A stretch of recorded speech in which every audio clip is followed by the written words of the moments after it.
كثيرا وسبحان الله بكرة وأصيلا الله أكبر الله أكبر الله أكبر الله أكبر الله أكبر الله أكبر الله أكبر الله أكبر الله أكبر وأشهد أن لا إله إلا الله وحده لا شريك له تعظيما لشأنه وأشهد أن محمدا عبده ورسوله الداعي إلى رضوانه اللهم صل وسلم وبارك على سيدنا محمد وعلى آله وأصحابه وإخوانه أما بعد يا أيها الذين آمنوا اتقوا الله يا أيها الذين آمنوا اتقوا الله يا أيها الذين آمنوا اتقوا الله حق تقاته ولا تموتن إلا وأنتم مسلمون. Hadirin jamaah Idul Adha, tamu-tamu undangan Allah yang berbahagia. Mari senantiasa kita tingkatkan iman dan takwa kita kepada Allah Subhanahu wa taala. Judul khutbah kami adalah gelar-gelar Nabi Ibrahim alaihissalam. Setidaknya ada 3 gelar istimewa yang disandang oleh Nabi Ibrahim. Pertama, beliau berjuluk Khalilullah, kekasih Allah, kesayangannya Allah. Gelar ini tidak sekedar gelar biasa. Allah Subhanahu wa taala berfirman, "Wattakhadallahu Ibrahima khalila." Dan Allah telah menjadikan Ibrahim sebagai khalilnya.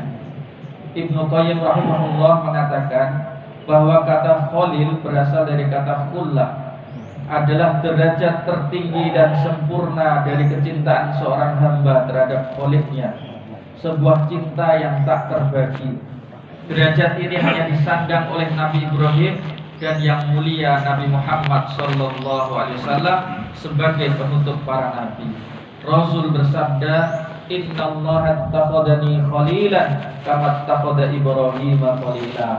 Sesungguhnya Allah telah menjadikanku khalilnya, kesayangannya, sebagaimana telah menjadikan Ibrahim sebagai khalilnya. Hadirin, untuk mencapai derajat khullah dan dijadikan oleh Allah sebagai kesayangannya, Nabi Ibrahim harus melewati serangkaian ujian berat. Di usia yang masih belia, ia harus menghadapi kenyataan pahit berada di tengah-tengah kekufuran dan kemusyrikan keluarga dan kaumnya. Sikapnya yang menentang dan menghancurkan sesembahan kaumnya berbuah hukuman dilemparkan hidup-hidup ke api unggun setinggi 5 meter. Ketika tengah diseret, turunlah pembesar malaikat Jibril menawarkan bantuan. Alakah hajah? Apakah engkau membutuhkan bantuan? Disinilah kualitas iman dan cintanya teruji. Ibrahim muda menjawab dengan tegas, "Amma anta fala." Aku tidak butuh bantuan darimu, karena yang diinginkan hanya Allah. Api yang berkobar-kobar sedikit pun tak bisa membakar dan menyentuh tubuh Ibrahim, karena Allah berfirman, "Qulna ya naru kuni bardan wa salaman ala Ibrahim." Kami berkata, "Hai api, jadilah dingin dan selamatkan Ibrahim." Tidak selesai sampai sini, ujian demi ujian bertubi-tubi dilalui hingga puncaknya. Nabi Ibrahim dihadapkan pada ujian cinta terberat yang belum pernah dialami nabi-nabi yang lain, yaitu menyembelih putranya sendiri.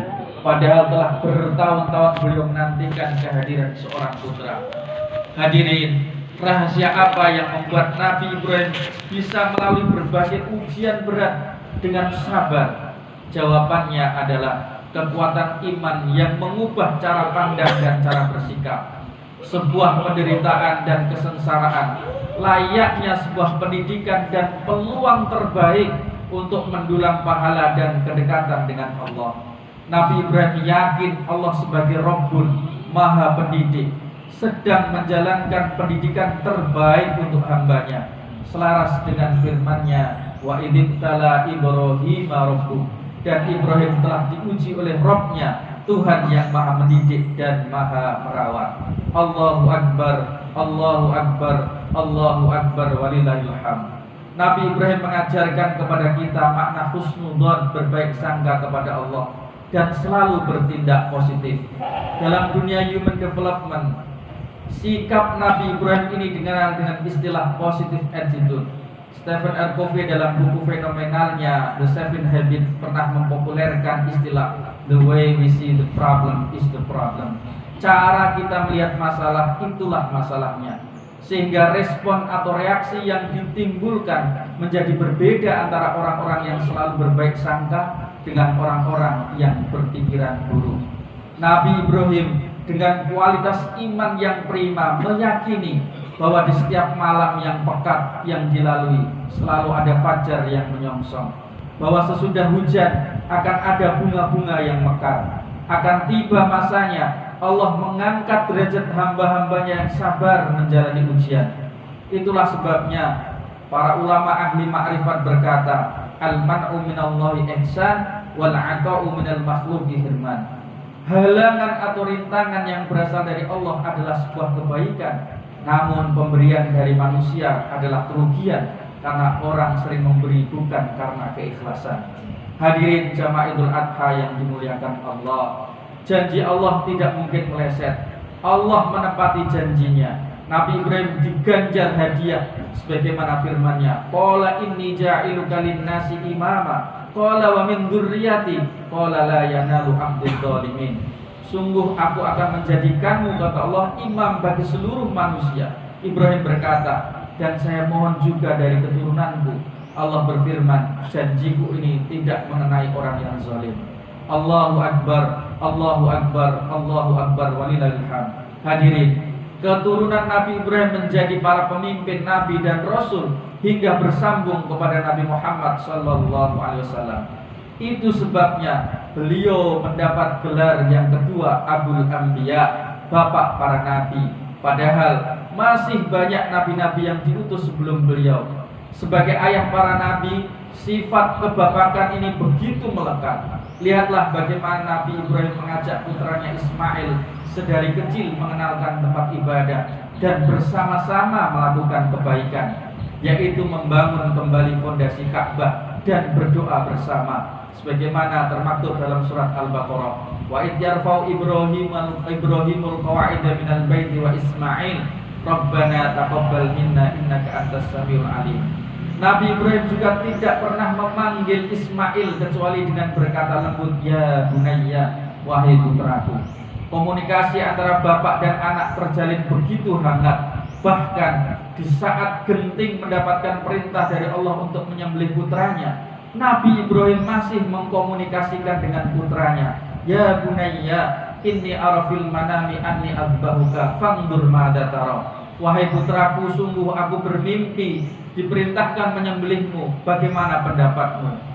Maka Ismail pun berkata, qala ya abatif alma tu'mar satajiduni insyaallah minas sabirin. Wahai ayahanda, laksanakan yang diperintahkan, maka insyaallah engkau akan mendapatkanku termasuk di antara orang-orang yang sabar. Ini menunjukkan betapa penting sebuah komunikasi dan betapa dekat hubungan fisik, emosi seorang bapak dan anak. Dr. Winaning, seorang psikolog, mengatakan jarang sekali seorang bapak dekat dengan anak karena kebanyakan anak lebih dekat dengan ibu. Padahal penelitian menyebutkan bahwa kedekatan fisik dan emosi seorang ayah dengan anak mampu meningkatkan kecerdasan motorik dan kognitif. Lebih penting dari itu, kedekatan ini mampu menyelamatkan si kecil dari pengaruh luar yang negatif. Barangkali inilah di antara sebab betapa memprihatinkan tingkah pola generasi muda di Indonesia dewasa ini. Tahun 2023 saja jumlah pengguna narkoba mencapai 3,3 juta. Tiap tahun ada kurang lebih 15.000 nyawa melayang karena narkoba. 90% adalah anak remaja. Sedangkan perilaku seks bebas sungguh memprihatinkan. Kepala BKKBN Dr. Sugiri mengatakan 50% anak usia 15 sampai 17 tahun pernah melakukan seks bebas, sehingga kurang lebih 1,3 juta remaja Indonesia pernah melakukan perbuatan zina. Na'udzubillah, tsumma na'udzubillah.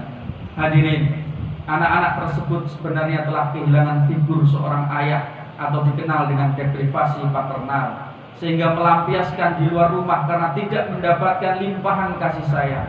Bahkan kebiasaan yang mulai ditinggalkan para orang tua, khususnya seorang ayah, adalah mendoakan putra-putrinya.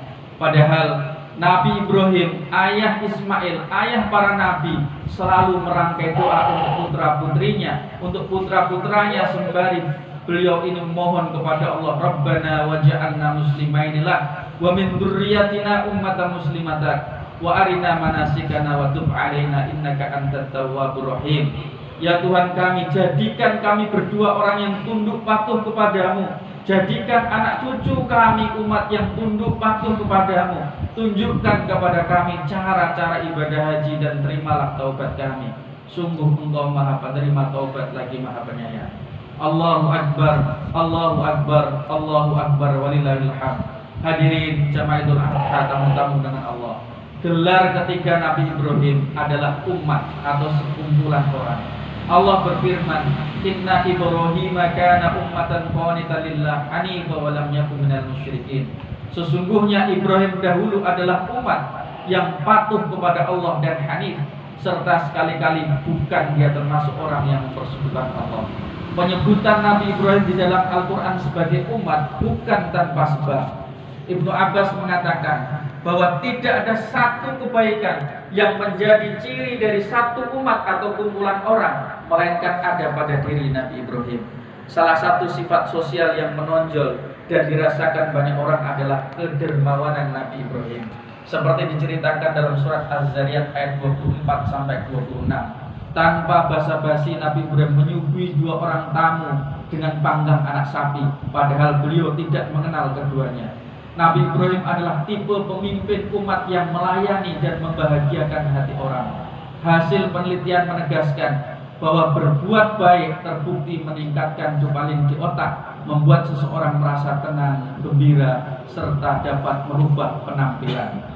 Disinilah mengapa syariat kurban yang dititipkan kepada Nabi Ibrahim selain berdimensi keimanan teologis, tapi juga berdimensi sosial. Setelah menyembelih kurban dengan mengucap Bismillah Allahu Akbar, maka sepertiga daging untuk orang yang berkurban, sepertiga untuk kerabat, sepertiga untuk fakir miskin. Tujuan utamanya adalah membahagiakan hati orang. Rasul pernah ditanya seseorang, Ayul a'mali afdol, amal apakah yang paling utama? Beliau menjawab, idkhaluka surur ala mu'minin, engkau memasukkan kebahagiaan kepada hati seorang mukmin. Asbaqta jau'atuhu, engkau kenyangkan kelaparannya. Wasatarta auratahu, engkau tutupi auratnya. Wa qadaita lahu hajah, dan engkau laksanakan kebutuhannya. Hadirin, begitu utamanya membahagiakan hati orang. Abu Dzar Al-Ghifari, sahabat Rasul, memperagakan sikap yang menarik. Ketika berada di Madinah, Abu Dzar diberi sahabatnya seorang pemilik kebun anggur beberapa tangkai anggur yang dipetik langsung dari kebun. Selama 2 hari Abu Dzar memakan dan berterima kasih. Hari ketiga Abu Dzar mengajak sahabatnya ini untuk ikut makan bersamanya. Betapa terkejutnya sang pemilik kebun ini. Baru saja ia memasukkan 1 biji anggur ke mulutnya, ia keluarkan kembali karena rasanya begitu masam. Sang pemilik anggur pun kemudian berkata kepada Abu Dzar, Ya Abu Dzar, ataqulu hadza min awalil yaum? Wahai Abu Dzar, apakah kamu memakannya pada hari pertama? Abu Dzar mengatakan, ya. Walima la tukhbirni, mengapa engkau tidak memberitahuku bahwa anggur ini begitu masam? Abu Dzar menjawab, aku ingin membahagiakan dirimu, karena sedikit pun aku tidak melihat kejelekan ada di dirimu, sehingga harus kubalas dengan sebuah kejelekan. Subhanallah. Inilah masyarakat Madinah yang dibangun Rasulullah di atas fondasi iman dan cinta, sebagaimana yang diajarkan Nabi Ibrahim alaihissalam. Hadirin, demikian khutbah kami. Semoga momen Idul Adha ini dapat menambah tabungan-tabungan iman takwa kita kepada Allah, memperbaiki kualitas hidup kita. Amin amin ya rabbal alamin. A'udzu billahi minasyaitonir rajim. Bismillahirrahmanirrahim. Inna a'tainakal kautsar fasholli li rabbika wanhar inna syani'aka huwal abtar. Barakallahu li wa lakum fil Qur'anil azim wa nafa'ani wa iyyakum bima fihi minal ayati wa dzikril hakim. Aqulu qouli hadza wastaghfiruh innahu huwal ghafurur rahim. اللهم صل وسلم على سيدنا محمد وعلى آل سيدنا محمد. Allahu Akbar, Allahu Akbar, Allahu Akbar, Allahu Akbar, Allahu Akbar, Allahu Akbar, Allahu Akbar, Allahu Akbar, walillahil hamd. Alhamdulillahi Rabbil Alamin. Asyhadu an la ilaha illallah wa asyhadu anna Muhammadar Rasulullah. Allahumma salli wa sallim wa barik ala al-mab'uthi rahmatan lil alamin Sayyidina Muhammadin wa ala alihi wa ashabihi ajma'in, amma ba'd.